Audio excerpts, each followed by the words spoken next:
No, no, yo no vi Eh, ninguna relacionada con software. claro, creo que esto queda allá afuera. Me interesaba hasta redes. Ok, perfecto, sí, hasta el 37 es de la interfaz. Ok, Sí, listo, sí, hablaba de esto ya red está lo último. afuera. Ok. Esta parte de software entonces no entra en el parcial, obviamente, pero si tiene que rendir alguno al final, sí puede haber alguna pregunta sobre software. Pero esta clase, la clase que viene, y no sé si va a haber otra clase más, vamos a seguir sobre el software. Pero bueno, ya es algo que ustedes lo van a ir viendo en el transcurso de la carrera, así que digamos que es como una introducción esto. Estas son algunas cuestiones relevantes, por lo menos que nos afecta a los profesionales informáticos, sobre todo los que van a desarrollar software.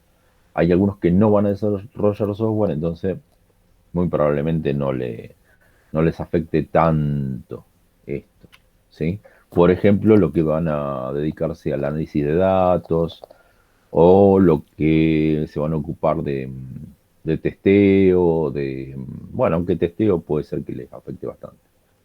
Eh, de la parte de soporte o de mantenimiento. ¿Mm? Si están en la parte de Software Factory, o sea, una empresa que se dedica a desarrollar software, le va a impactar bastante la parte de los modelos y la metodología de diseño de software. Pero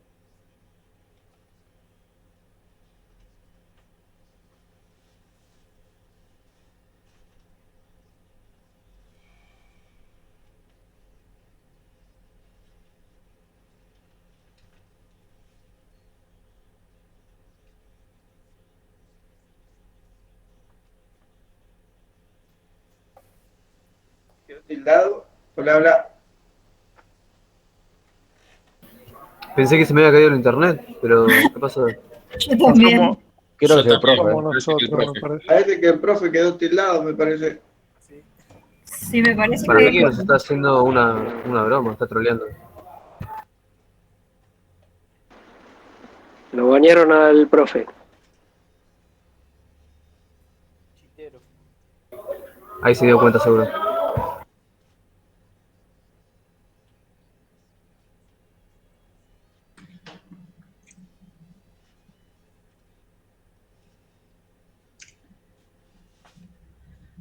Se fue el profe. Da la clase, Juan.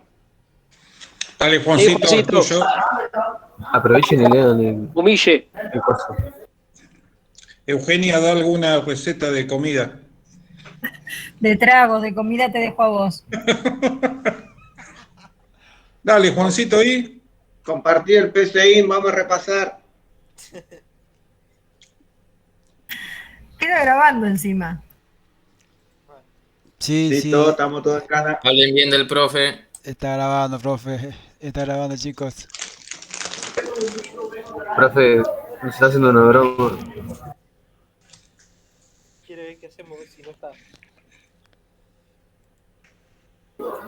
¿Quién es? estoy compartiendo todavía, no. Se fue la compartición. Permítame. No, no comparte. Ok, vamos a compartir de vuelta. Me interesa el gráfico este que está acá. Por eso es que quiero compartir. Pero en principio, bueno, el software es la parte lógica, o sea, programas y datos. ¿Sí? Esa es la parte lógica del sistema. Esencialmente, los programas son también datos.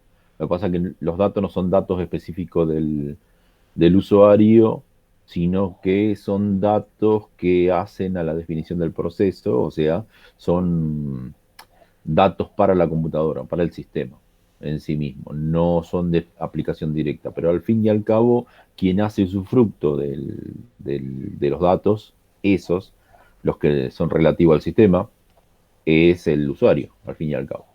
¿Sí? O si es un servidor, muchos usuarios. Eh, la parte, digamos, de programa, todo lo que es la parte de definición de programa, se divide en distintos tipos, pero esencialmente hay dos tipos de software cuando hablamos de aplicaciones. Lo que es software de base, y software de aplicación. El software de base es el software que está diseñado específicamente para administrar los recursos del sistema informático, ya sea los recursos de hardware y o recursos de software, ¿sí? O sea que no tienen aplicación directa para el usuario. Después las aplicaciones o el software de aplicación son programas que están destinados a el usuario. O sea, son hechos a la medida de las necesidades del usuario. ¿Mm? Bien, entonces el software en sí mismo se puede, la parte de programa especialmente, se puede dividir en varias capas. O sea, tiene una estructura de varios niveles, donde se acerca en cierto nivel al hardware, o sea, se relaciona en forma directa con el hardware, pero no se relaciona con el usuario, o a la inversa, hay una capa que está muy cercana al usuario y muy lejana al hardware, ¿sí? Y es el gráfico que ustedes ven acá, ¿sí? En donde están las capas de software. El elemento exterior es el usuario.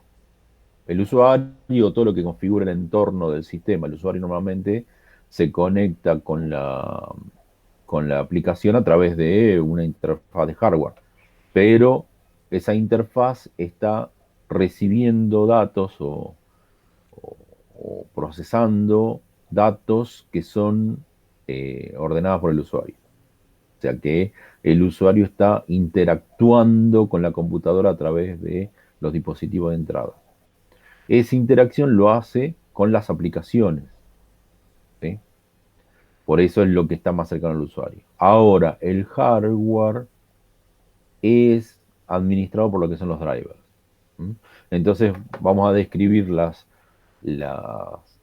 partes en orden desde lo que se denomina bajo nivel, ¿sí? Que es lo más cercano al hardware, a lo que es alto nivel, que es lo más cercano al usuario. Bien, a la miércoles, que viene entrando gente tarde. Ok, entonces, en principio, el hardware necesita tener una lógica de utilización. Esa lógica está proporcionada por el driver. Todos los sistemas operativos necesitan conectarse con el hardware, pero el hardware es muy variable, ¿sí? Porque puede haber un sistema operativo que haya salido antes que la creación de un determinado hardware. O sea, que un determinado hardware se creó después que el sistema operativo se diseñó. Con lo cual, ¿cómo hace el sistema operativo para reconocer ese nuevo hardware? Bueno, lo hace a través de un driver. O sea que el hardware incluye módulos que administran las particularidades del hardware y permiten su utilización por parte de un determinado sistema operativo. O sea que los drivers son de cada sistema operativo. Son rutinas que explican al sistema operativo cómo trabajar o cómo interactuar con el hardware, pero dan una capa de abstracción. En realidad, lo que hacen es que los sistemas operativos establecen ciertos criterios como para comunicarse con el hardware al cual se adscriben los drivers, ¿sí? O sea, los drivers generan por acá está la palabra, una abstracción, ¿sí? Entonces, esa abstracción depende del sistema operativo. Por lo tanto, cada driver es específico de un sistema operativo o quizás de una familia de sistemas operativos, porque por ahí los sistemas operativos van evolucionando, pero van conservando el nivel de abstracción con respecto al hardware. Entonces, driver que por ahí son diseñados para DOS, por ejemplo, ya en la actualidad es muy difícil. Pero en los Windows viejos, por ejemplo, soportaban cierto hardware que estaba diseñado no para Windows, porque estaba diseñado antes que Windows ni siquiera existiera. Y lo reconocían a través de reconocer drivers del sistema operativo de OS, ¿sí? En realidad incluía, por compatibilidad para atrás, módulos que soportaban los drivers de OS, ¿sí? Bien. Después del driver, un nivel superior, es el kernel del sistema operativo, el núcleo del sistema operativo. El núcleo del sistema operativo es un software que se encarga de administrar todos los recursos existentes dentro de una computadora, ya sea los recursos de hardware como el recurso de software, o sea, la utilización de la memoria, la compartición de la memoria, la compartición del acceso a hardware por los distintos procesos que están alojados en memoria o corriendo al mismo tiempo, el hecho de permitir correr varios procesos al mismo tiempo, eso también es una característica del kernel. El kernel organiza el trabajo de la computadora, ¿sí? Este es el núcleo del sistema operativo. Por encima del kernel se encuentra el shell, o sea, la cáscara del sistema operativo. ¿Qué es la cáscara o la interfaz del sistema operativo? Es un nivel también de abstracción que le hace inferir al usuario la forma de comunicarse con la computadora. ¿Mm? Entonces, a través del shell, el usuario interactúa con el kernel y le da instrucciones para que haga cosas. Por ejemplo, que cargue una aplicación y la ejecute. O, por ejemplo, que configure un determinado driver a través del shell, ¿sí? Por ejemplo, las ventanas de Windows son administradas por el kernel a través del shell. Entonces yo elijo cómo ver esas ventanas. Si quiero un borde grueso, si quiero una fuente determinada, si quiero un color determinado, si quiero que resalte, que no resalte, que sea semitransparente. Lo pongo según el criterio que a mí me parece más atractivo y más lógico. ¿Mm? Cómo me gusta o cómo me encuentro yo trabajando mejor, más amigablemente. Esa configuración de la interfaz no interfiere con respecto a cómo el sistema operativo administra los recursos. Simplemente lo que hace es configurar cómo yo me relaciono, hablando como usuario, ¿no? Cómo me relaciono con esa máquina, cómo interactúo con esa máquina. Sí puede ser que impacte en el rendimiento, o sea, si yo pongo muchas animaciones, hago un extenso consumo de recursos solo para que se agregue efectos innecesarios y funcionalidades avanzadas y todo lo demás, por ahí sumo procesos al kernel, con lo cual el kernel tiene que administrar mucho más procesos, muchos de los cuales son del shell, o sea, son de la iteración con el usuario. Entonces tiene que haber un compromiso entre lo que es lindo y lo que es útil. Y después el último nivel es el de las aplicaciones. Algunas aplicaciones vienen incorporadas en el sistema operativo. Por ejemplo, cuando ustedes adquieren un sistema operativo, lo descargan, generalmente, sobre todo, por ejemplo, si se bajan un Linux, ya viene dotado de un montón de aplicaciones libres, ¿sí? Quizás que alguna no sea tan libre, no sea open source, o sea, sí sea libre, sea gratuita, digamos, pero uno no tenga el control total sobre esa aplicación, sino que tiene que aceptar alguna licencia o algo por el estilo, que implica que recibimos ese software en forma libre bajo ciertas condiciones. Pero de todas formas, el sistema operativo incluye aplicaciones ya preparadas como para que el usuario haga uso extensivo de los recursos que tiene, como para tener cierta productividad, lo que se denomina productividad, ¿sí? Entonces, por ejemplo, el Windows ya viene con un bloc de notas, ¿sí? Yo le digo bloc de notas porque soy viejo y hace mucho que no utilizo Linux. No utilizo Windows, pero viene con un simple editor de texto, ¿sí? Que es acotado, pero como nivel inicial o como utilidad es. Sí, yo utilizo Linux. Hace muchísimo que dejé de utilizar Windows. Otra aplicación que tiene son las aplicaciones de comunicación, por ejemplo, que se incluyen con el sistema operativo. Cliente de correo, navegador, que son esenciales. Uno los piensa como elemento. En la actualidad, una computadora que trabaja en forma aislada de la red es medio raro de ver. Casi todas las computadoras, incluso del nivel más básico, suelen tener alguna forma de conectividad para integrarse a la red, ¿sí? Excepto que sean computadoras muy reducidas de aplicación específica. Pero si no, hasta las computadoras más básicas, como por ejemplo los teléfonos celulares, las tablets que tienen procesadores relativamente acotados, incluyen Wi-Fi o Bluetooth o algún sistema de comunicación y la posibilidad de conectarse a una red para para incorporar más datos. ¿Mm? Esencialmente para eso. O obviamente para interactuar con otros dispositivos quizás. ¿Sí? Por ejemplo, hasta un televisor. Los televisores inteligentes, los Smart TV, que son una computadora muy reducida dentro de un dispositivo de televisión, o sea que la funcionalidad básica de esa computadora es dar servicios multimedia, digamos. De todas formas tiene una pequeña lógica, bueno, yo digo pequeña, pero eso de pequeño, tómenlo entre comillas, es acotado, digamos, más que pequeño, pero que incluye seguramente una conexión Wi-Fi para conectarse al servidor de internet y poder ver Netflix, por ejemplo. ¿Sí?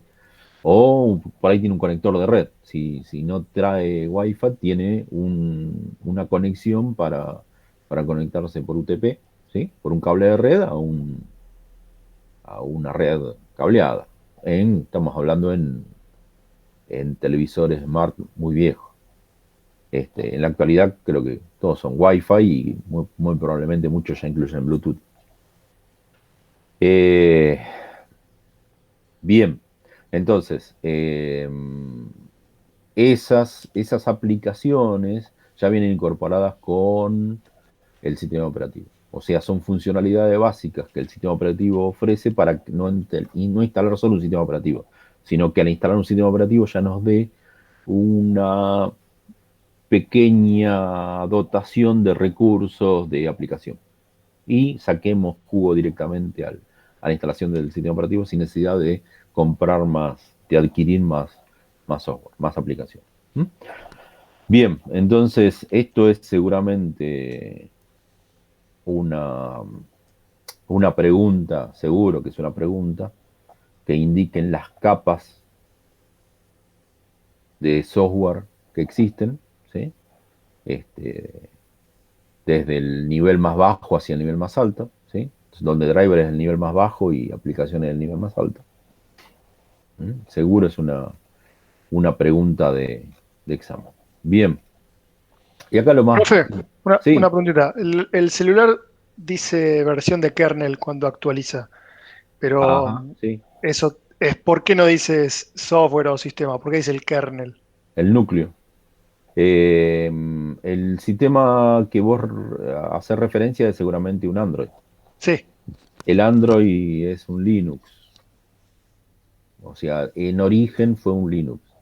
Lo tomó Google, sacó su propia versión de mobile, digamos, hasta la versión 1 y después ya fue por su camino propio. Pero la base es un Linux, es un Unix.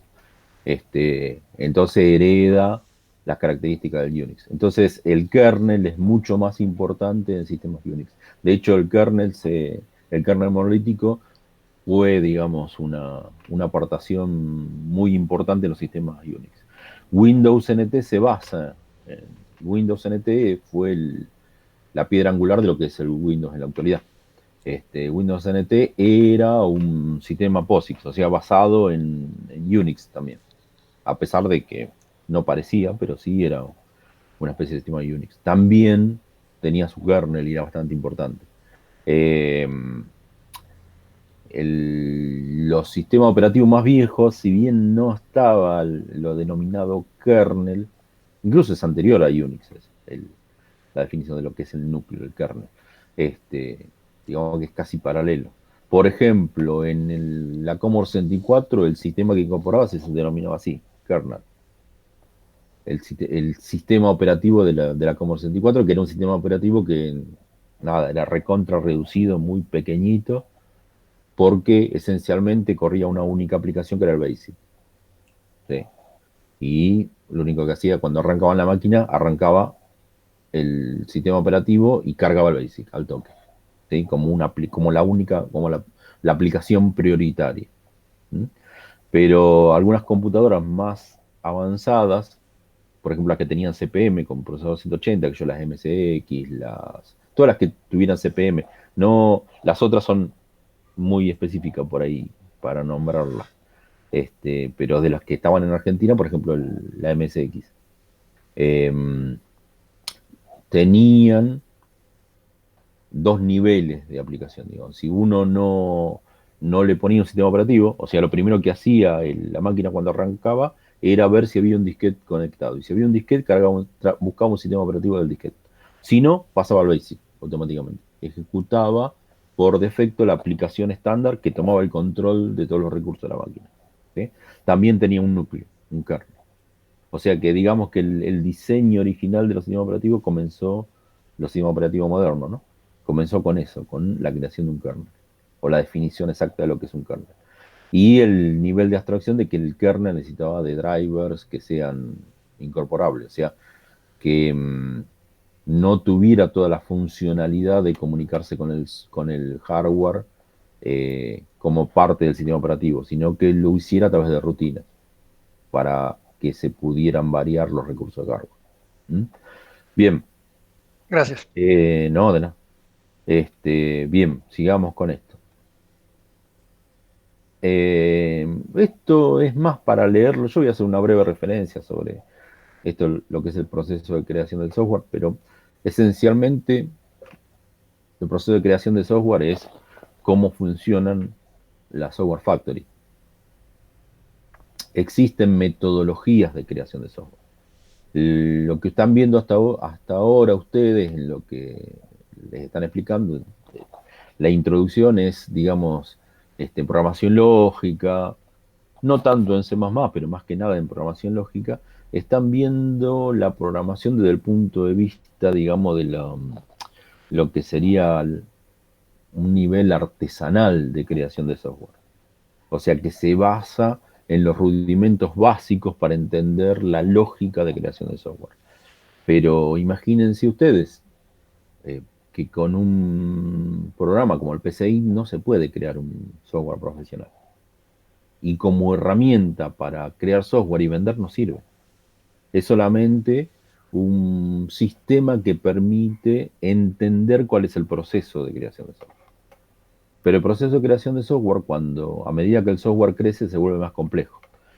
O sea, crear pequeñas aplicaciones que sumen dos números, que hagan un promedio, que hagan una aplicación reducida, un informe, un reporte o algo por el estilo, es un proceso que, digamos, que puede ser contemplado como artesanal, porque lo puede realizar una sola persona, se puede encargar de todas las etapas. Pero cuando el sistema, el software en desarrollo se vuelve muy complejo, interactúan muchas personas, con lo cual hay que coordinar la tarea de esas personas. Entonces, cuando los procesos son complejos, se vuelve complejo la parte de análisis de los requerimientos del software. Eso significa entender qué tiene que cumplir ese software, para qué se lo quiere, cuáles son las entradas para todos los procesos que existen dentro de donde se vaya a implantar ese software. O sea, el software viene a reemplazar un procedimiento que lo pueden hacer personas en teoría, pero que se van a automatizar. Entonces, ese software debe llevar a cabo un conjunto de procesos, y para entender lo que se tiene que hacer por cada proceso, se necesitan un proceso analítico. O sea que ahí es donde ingresan los analistas de sistemas, a relevar cómo se manipula la información dentro de la organización. Entendiendo como organización una empresa o un organismo público o una entidad cualquiera que sea un conjunto de personas que ejerzan una actividad que es la que está bajo estudio, ¿sí? Esa actividad puede ser acotada o no, puede ser total o puede ser acotada. O sea, se puede hacer una solución de software para una cuestión especial, ¿sí? Para una parte solamente de la operatoria de la organización, o puede ser integral. Si es integral, si cubre toda la aplicación, por ahí se vuelve modular. ¿Eso qué significa? Que se compone de distintos módulos, porque no es lo mismo hacer un software acotado con un impacto reducido, o sea que lo van a utilizar 10, 15 personas como mucho, digamos menos incluso, menos personas, que va a impactar muy poco cuando se lo ponga a correr, que cuando ese sistema impacte en toda la organización, o sea, una organización que sean muchísimas personas, más de 50, digamos, que todas tengan que empezar a hacer a utilizar un software. Entonces, el desarrollo se vuelve complejo, con lo cual se va haciendo por etapas. El diseño, el análisis y el diseño del software se va haciendo por etapas. Entonces, cuando se va armando por etapas, se necesita coordinación. Entonces, hay metodologías que se aplican para hacer ese diseño de software. ¿Qué metodologías hay? ¿Qué modelos existen? Bien, el área que se encarga de la creación de software es lo que se denomina ingeniería del software, ¿sí? Y el área que se encarga de hacer los aspectos, digamos, visibles o formales del software es la arquitectura del software, ¿sí? Una consulta, profe. Sí, Es por el tema del software, lo que usted dice. Yo le digo lo poco que yo entiendo, ¿no? En mi ignorancia, ¿no? Yo tengo un familiar mío que trabaja en Toyota y él dice que tiene que programar, pero solamente como una partecita. Y según, obviamente que no le pregunté yo, pero según lo que yo entendí ahí, es como que todo el software, digamos, va en pedacitos, digamos, y tal parte le corresponde a tal fulano, a fulano, a fulano. Y cada uno tiene su parte que tiene que hacer, digamos, que esa partecita responda, digamos, y después eso teóricamente se juntaría todo y formaría, digamos, el programa para Toyota. Que obviamente alguien que está más arriba de todo debe controlar que todas esas partecitas que estén todo coordinadas. Y el que hizo mal, obviamente, mira, tal parte está mala, ¿a quién le correspondía? No sé, qué sé yo, a fulano, bueno, ahí le levantaban el peso al que le correspondía esa parte del software. Puede ser así, es lo que yo entiendo, ¿no? es bastante más complejo que eso. Es bastante más complejo que eso. De hecho, Toyota se caracteriza por ser una empresa que hace muchos estudios de proceso. Como es una empresa que no solo fabrica automóviles, es una empresa muy grande que fabrica un montón de cosas, los procesos el estudio que hacen sobre los procesos, ya sea de proceso de software o de fabricación en general, es tan amplio que son incluso creadores de metodologías de creación o de metodologías de proyectos. Por ejemplo, una de las metodologías, de hecho una de las que yo suelo utilizar es LOAN, que creo que se traduce como elegante, que se basa en crear software documentando solo las partes esenciales, no preocupándose tanto por la documentación, sino porque todos entiendan claramente cuál es el objetivo y formalizar solamente lo que es la información relevante, ¿sí? No sé si, Agustín, creo que levantaste la mano. Sí, profe, cuando usted habla de módulos, se refiere tipo como en un programa de administración tipo Pectra o algo así, Tango, que se dice, por ejemplo, módulo proveedores, módulo de recursos humanos, algo así se refiere. En un programa de administración, un software de administración sería esto con él. Yo hablé de que un sistema integral suele ser un sistema modular. ¿Y se refería a este tipo de estructura? Eso de modular significa que está subdividido en partes, eso es modular. Ahora, claro, esa disgregación de módulos puede ser comprendida en forma amplia o en forma específica. En forma amplia, yo digo, probablemente, vamos a suponer una empresa que tiene fabricación y venta, muy probablemente tenga aislados los sistemas que se encargan de la parte de fabricación y de stock y por otro lado lo que son los sistemas de venta. Están completamente aislados. ¿Pero por qué? Porque son dos ámbitos distintos y no conviene mezclarlo. Por una cuestión dinámica de la empresa, que normalmente no trabajan en conjunto, sino que son partes enfrentadas. Lo que es la parte de fabricación, tienen dos estrategias distintas.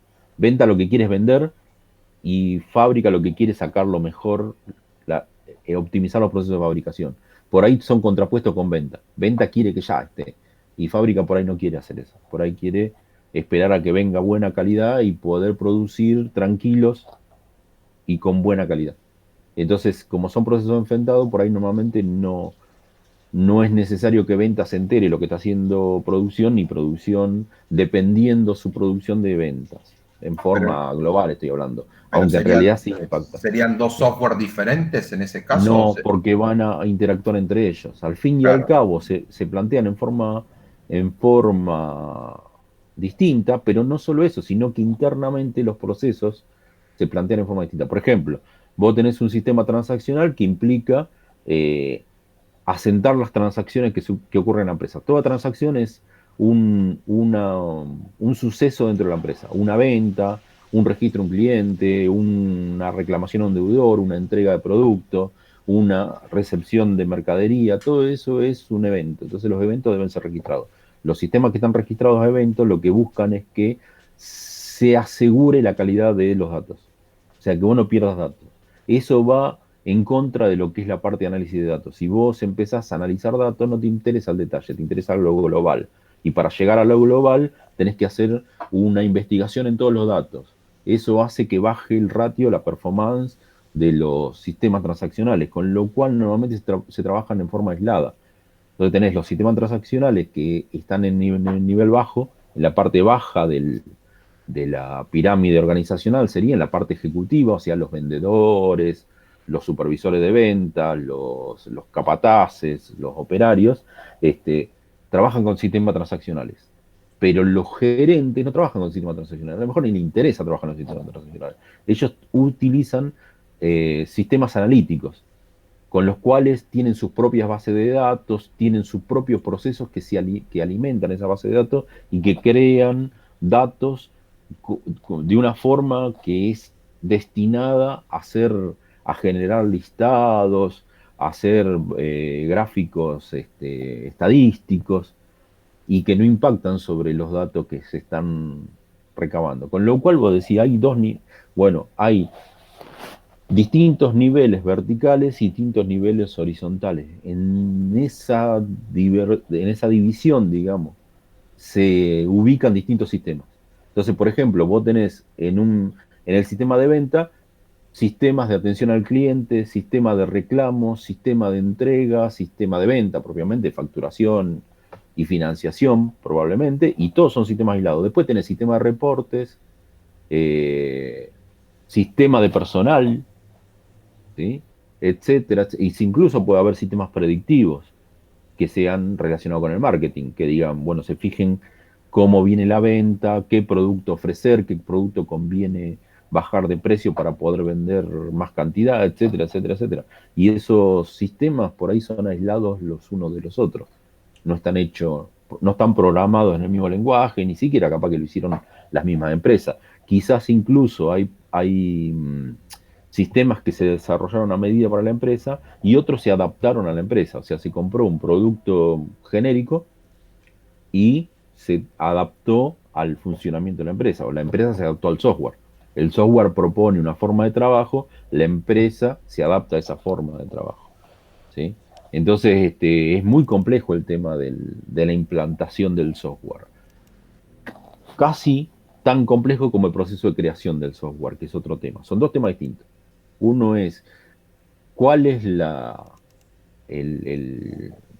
categorías de software que existen dentro de una organización, y otro es cómo se llega a producir un software para una organización. Son dos cosas distintas, ¿sí? Uno es lo que es ingeniería del software y otro es cuáles son los recursos informáticos que tiene la empresa. Son dos cosas distintas. Eso le iba a preguntar. Buenísimo. Bien. Entonces, nosotros ahora, en este momento, lo que hacemos referencia al proceso de creación, de desarrollo del software. Entonces, el proceso de desarrollo esencialmente se divide en tres tareas relevantes. Lo que es análisis, eso significa entender qué es lo que se quiere, qué herramientas hay para lograr eso que se quiere, ¿sí? Lo que es el diseño, que es cómo yo establezco una estrategia para que los datos que ingresan se transformen en información, y después lo que es la implementación, lo que es la implementación, vamos a decirlo así, pues son tres procesos, que es la programación y la puesta en marcha, ¿sí? O sea, cómo eso se transforma en un verdadero software y cómo ese software y implementa para que funcione dentro de la empresa. ¿Sí? Esas son, digamos, 3, o si quieren dividirlo en 4 etapas, porque la etapa de implementación es por ahí independiente de la etapa de programación, digamos. ¿Sí? Porque incluye lo que es el testeo, e incluye lo que es la instalación y la capacitación. ¿Sí? Y el soporte sería. ¿Está? O sea, eso tiene que ver con el ciclo de vida del producto. Eso significa, vamos de vuelta, hay un grupo de personas que se dedican a analizar cuáles son los requerimientos que tiene esa organización. Esos son los analistas. Hay un grupo de personas que se dedica a diseñar soluciones para resolver eso que detecta el analista. Esos son arquitectos de software. Después, hay personas que se dedican a recibir los diseños y crear el código necesario para que ese diseño se transforme en algo que se pueda poner dentro de una computadora. Esos son los desarrolladores. Y después hay gente que se dedica a hacer que esos sistemas anden. Son quienes implementan el software. Pero dentro de eso están los que testean, que aseguran la calidad del software, que verifican que no haya errores en la creación del software, etcétera, etcétera. Sobre todo están trabajando muchos diseñadores que entre ellos no hagan cosas que sean contrapuestas, que puede pasar. Como cada uno, como el sistema de creación es modular, o sea, todo se descompone en tarea más simple, las tareas más simples, todas unidas, generan una tarea compleja, pero esa tarea compleja puede ser que tenga problemas por el tema de la modularización de la creación del software. Entonces, existe en esta área de calidad del software, que testean, que se fijan cómo va a ser la implementación, cómo se va a mejorar la respuesta del sistema. O sea, que verifican que el tiempo de respuesta se acelere, que los recursos que tiene la organización sean suficientes para que responda el software en su debido momento, ¿sí? O sea, la efectividad del software. Y digamos, bueno, esas 4 partes, ¿está? Entonces, como hay que coordinar todas esas 4 partes y hay que desarrollar, eso implica tiempo, eso implica gasto en dinero. Esencialmente todo se descompone en cuánta plata hay que poner y cuánto tiempo va a tardar en recuperarse esa plata. Esto es una inversión. La creación de software es una inversión. Hay que pagar, o sea, hay que poner plata. ¿Para qué?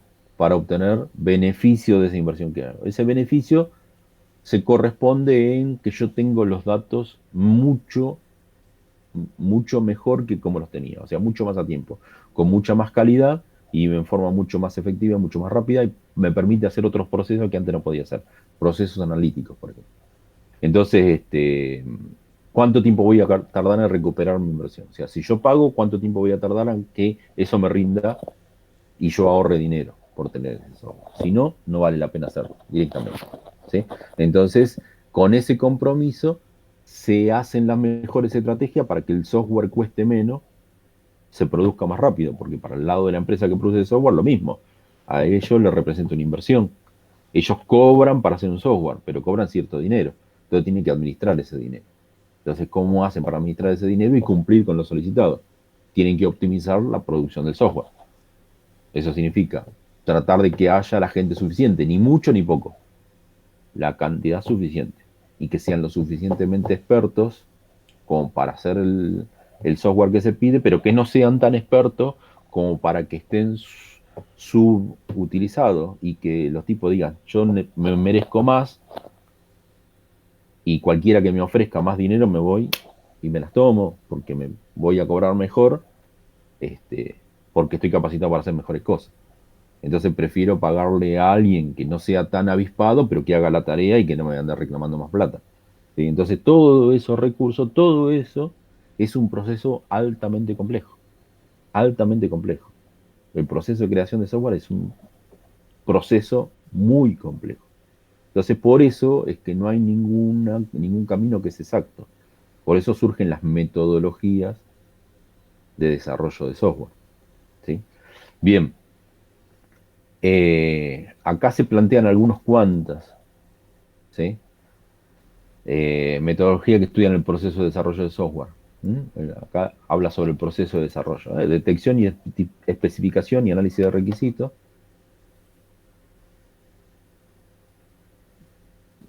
¿Tengo mal el reloj o son 19:45? No, está bien, 19:45. La detección y análisis de requisitos, o sea, qué es lo que se busca del software, el diseño, cómo va a estar compuesto ese software, la codificación, que es cómo se lleva eso a un lenguaje de programación o se utilizan recursos que se puedan programar de alguna forma para que cumplimenten ese diseño. Las pruebas, ¿sí? Unitaria e integración. Unitaria es lo que es la respuesta de cada uno de los módulos, y de integraciones y varios módulos que están funcionando a la vez responden todos juntos bien.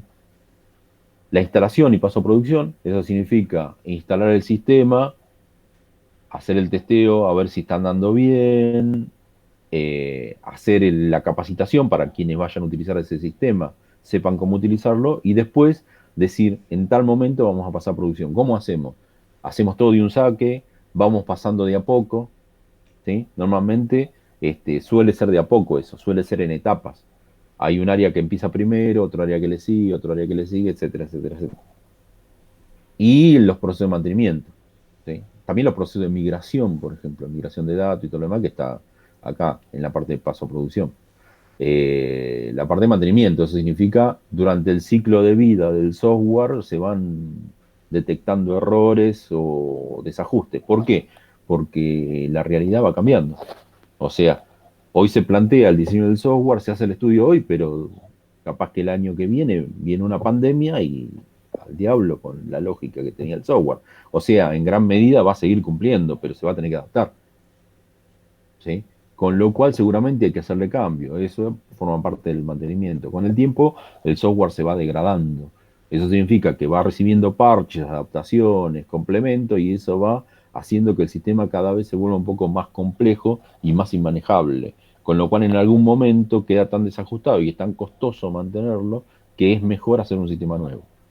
Ya sea porque los elementos de hardware evolucionaron y, digamos, mi sistema es medio obsoleto, porque los recursos fueron evolucionando, o porque tiene tantos errores, ha cambiado tanto la realidad que ya no se ajusta a esa realidad, por lo tanto, entre emparcharlo o hacer uno nuevo, es preferible hacer uno nuevo. Entonces directamente tiene fecha de caducidad ese software y listo, ahí muere el software. ¿Cuánto tiempo de vida tiene el software? En estos momentos se calcula entre 3 y 5 años. O sea, cuando se desarrolla un software, tiene un tiempo de vida entre 3 y 5 años. En la realidad no pasa eso, porque el software es modular, entonces a veces se lo va estirando un poco más de tiempo, a veces queda funcionando en ciertas partes, o sea, se transforma, se adapta, muta en otro sistema. Entonces no es tan fácil decretar la caducidad del software. Pero cuando un sistema que está diseñado de una determinada forma pasa a ser otra cosa, que no era como estaba diseñado, es muy difícil de catalogar. Entonces, bueno, el ciclo de vida es bastante complejo también, el ciclo de vida del software, lo que es la parte de mantenimiento. Es un tema bastante complejo. Entonces, bueno, acá tienen especificados distintos modelos y metodologías. Después léanse, péganse una leída a esta, porque hay mucho más de lo que yo hablé. Yo hablé de cosas que no están explicadas acá. Bien. El modelo tradicional o modelo clásico es este modelo en cascada, en donde se divide en etapas y se hace una etapa y hasta que no concluye esa etapa no se sigue con la siguiente. ¿Por qué? Porque muchas cuestiones que pueden haber quedado no bien relevadas en esa etapa pueden impactar en etapas subsiguientes, por ahí en la última. Y si en la última impacta un error de análisis, se tiene que tirar toda la basura y empezar todo de vuelta. Entonces es bastante complejo. Entonces el modelo en cascada, si bien es un modelo tradicional que divide en etapas, en general no se aplica. Pero se aplican versiones basadas en el modelo en cascada. ¿Sí? Otro modelo, fíjense que las etapas acá es análisis de requerimiento, diseño, implementación, verificación y mantenimiento. Son casualmente casi las mismas etapas que están especificadas acá en el proceso de desarrollo. Bien, el modelo prototipo se suele utilizar cuando se trabaja con prototipado es cuando no se tiene mucha idea de cómo va a ser el software, porque por ahí hay errores por ahí es muy complejo, por ahí el cliente sabe que tiene un problema, sabe que lo tiene que resolver, no sabe explicarlo bien. Entonces se trabaja con prototipos, se hacen modelos. Entonces se hace, por ejemplo, un diseño en lápiz y papel. Entonces dice, bueno, a ver, va a haber una ventana acá, ustedes van a escribir esto, y bueno, de acá le va a llevar esta ventana, le muestra otro papel, eh, que más o menos va a tener estos datos, qué sé yo, bueno, tiene un sistema de reporte, acá van a tener una ventana de consulta, un diseño de una ventana de consulta, es un prototipo, que esquematiza funcionalmente cómo va a ser el sistema, sin que esté totalmente relevado. Entonces, bajo ese prototipo se pueden ir evaluando la respuesta del cliente, es decir, que el tipo piense, haga una introspección y diga, ¿es esto lo que quiero? Y empieza a ajustar. Decir, no, esto no, prefiero que no, esto no. Ah, acá falta tal cosa, acá faltaría esto, faltaría. Bueno, entonces se va ajustando. Después se puede pasar a otro prototipo que ya sea un prototipo semifuncional, o sea, que tenga más o menos el diseño y la lógica básica. Entonces, simule una pantalla de carga, simule un proceso, simule. Entonces, el usuario va viendo cómo va a funcionar y ahí va definiendo qué es lo que quiere. Hasta llegar un momento que dice, bueno, entonces, listo, este prototipo es más o menos lo que vos querés, pero bueno, bien implementado. Con lo cual se toma de base ese prototipo para indicar cuáles son las funcionalidades del sistema y se lo empieza a fabricar desde cero. No se toma el prototipo y se le da lógica. Es muy raro que pase eso, excepto que sea un sistema muy pequeño. Si es un sistema muy pequeño, sí se puede tomar un prototipo y ajustar el prototipo. Pero si no, todos los prototipos van a la basura. Los prototipos solo sirven como escalado de demostración de posibles funcionalidades del sistema. Entonces, cuando ya está definido cómo va a ser el sistema, qué elementos va a tener y todo lo demás, ahí viene la parte de diseño. Ahí recién se empieza a diseñar el sistema. ¿Sí? O sea que tiene un diseño funcional primero, esquemático, y después un diseño real, que implica cómo se va a codificar ese sistema. Un modelo en espiral, ese también es bastante utilizado, donde se van haciendo iteraciones.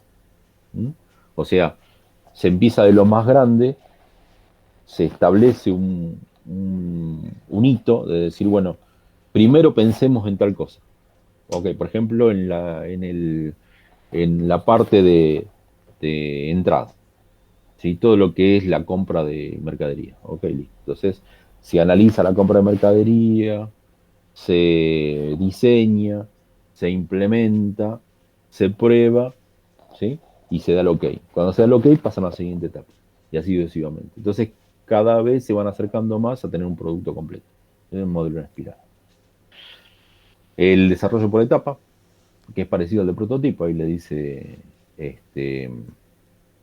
es muy parecido al sistema prototipado, pero bueno, tiene eso de que no se ve un prototipo, ¿sí?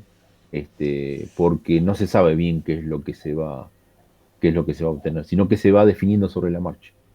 Entonces no es que el usuario no sepa, sino que cuando se va desarrollando el software, se van descubriendo nuevas aplicaciones de ese software. Entonces, se va ajustando por etapas. Entonces, decir, bueno, nos concentremos en esto, listo. Entonces, esquemáticamente va a ser así, así, así, lleguemos a esta etapa. Ok, cuando está esa etapa, está demostrado que esa etapa más o menos funciona, se piensa en la siguiente etapa. Es decir, bueno, por ejemplo, no sé, vamos a dedicarnos a la parte de captación de clientes, por decirlo. Bueno, ¿cómo hacemos? ¿Qué es el cliente? ¿Cómo definimos un posible cliente? ¿Cómo tomamos los datos del cliente? ¿Cómo incitamos a que los clientes vengan, etcétera, etcétera? Bueno, listo. Viene el cliente, yo lo registro. Ok, ya lo tengo registrado. ¿Y ahora qué hago con ese cliente? O sea, el objetivo final es venderle. Pero ¿qué más puedo hacer con ese cliente? Bueno, ya tengo los datos. Puedo hacer promoción. Entonces, bueno, dediquémonos primero a la parte de venta. Entonces, de cómo venderle al cliente. Después a la parte de financiación. Cómo tenemos que financiar al cliente. Pero esas etapas se van acomodando en base a cómo fue evolucionando el desarrollo de ese software. El desarrollo iterativo, bueno, tiene su complejidad. Ese le diría, léanlo, ¿sí? Es mucho más importante esto, lo desarrollo de aplicaciones rápidas, eh, que son métodos modernos de creación de software, ¿sí? Entre esto están, a ver si está puesto acá, no está puesto.